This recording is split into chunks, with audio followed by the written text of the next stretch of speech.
பணி நிரந்தரம் உள்ளிட்ட பல்வேறு கோரிக்கைகளை வலியுறுத்தி சென்னை ரிப்பன் மாளிகை அருகே தூய்மைப் பணியாளர்கள் தொடர்ந்து 7வது நாளாக போராட்டம் நடத்தினர். இது தொடர்பான கூடுதல் விவரங்களை செய்தியாளர் சம்பத்குமார் வழங்க கேட்கலாம். சம்பத்குமார், முழு விவரங்களை பதிவு பண்ணுங்க. வணக்கம் பவித்ரா. சென்னை ரிப்பன் மாளிகை வளாகத்தில் தூய்மை பணியாளர்கள் தொடர்ந்து 7வது நாளாக இந்த போராட்டத்தில் ஈடுபட்டு வருகிறார்கள். பணி நிரந்தரம் உள்ளிட்ட கோரிக்கைகளை வலியுறுத்தி கடந்த 6 நாட்களாக அந்த போராட்டத்தில் ஈடுபட்டு வந்த தூய்மை பணியாளர்களுடன் நேற்று தமிழக அரசு சார்பில் கல்வித்துறை அமைச்சர் ராஜ்மோகன் பேச்சுவார்த்தை நடத்தியிருக்கிறார்.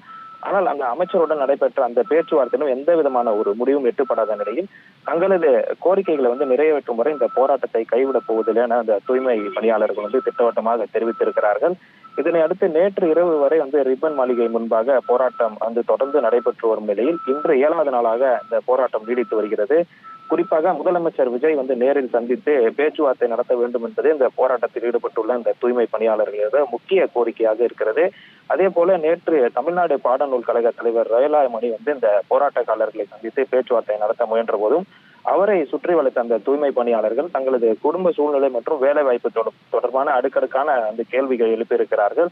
நாங்கள் இந்த வேலையை தான் நம்பி இருக்கிறோம். வீட்டில் குழந்தைகளை விட்டு இங்கே போராட்டத்தில் ஈடுபட்டு வருகிறோம். எங்களுக்கு நம்பிக்கை இல்லாத ஒரு வாழ்க்கையாக இருக்கிறது என அவர்கள் தங்களது வேதனைகள் வெளிப்படுத்தி இருக்கிறார்கள். இதற்கிடையே நேற்று போராட்டம் நடைபெற்ற போது இந்த ரிப்பன் மாளிகை வளாகத்தில் மின்சாரம் துண்டிக்கப்பட்டதாக கூறப்படுகிறது. அதனை கண்டித்தும் அரசுக்கு எதிரான கண்டனங்களை அவர் தெரிவித்திருக்கிறார்கள். மேலும் இந்த தங்களது கோரிக்கைகள் நிறைவு ஏற்றப்படாத நிலையில் தொடர்ந்து போராட்டத்தில் ஈடுபடுவோம் என்றும் தண்டையார்பேட்டை, அண்ணாநகர், அம்பத்தூர் உள்ளிட்ட பகுதிகளில் பணியாற்றி வரும் 3000க்கும் மேற்பட்ட தூய்மை பணியாளர்களும் வேலை நிறுத்தத்தில் ஈடுபடுவதற்கான வாய்ப்புகள் இருப்பதாகவும் அவர்கள் தெரிவித்திருக்கிறார்கள்.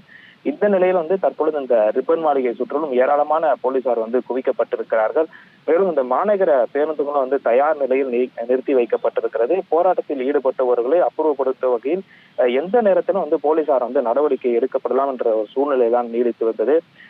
தற்பொழுது இந்த தற்காலிகமாக அந்த போராட்டக்காரர்கள் ரிப்பன் மாளிகையில் இருந்து கலைந்து சென்றிருக்கக்கூடிய ஒரு காட்சியும் பார்க்க முடிகிறது. அவர்களிடம் நாம் கேட்டபோது நாளை இந்த போராட்டம் தொடரும் என அந்த போராட்டக்காரர்கள் தெரிவித்திருக்கிறார்கள். தங்களது கோரிக்கைகளுக்கு அரசு தீர்வு காணும் வரை அந்த போராட்டம் தொடருவோம் என அந்த தூய்மை பணியாளர்கள் திட்டவட்டமாக தெரிவித்திருக்கிறார்கள். பவித்ரா,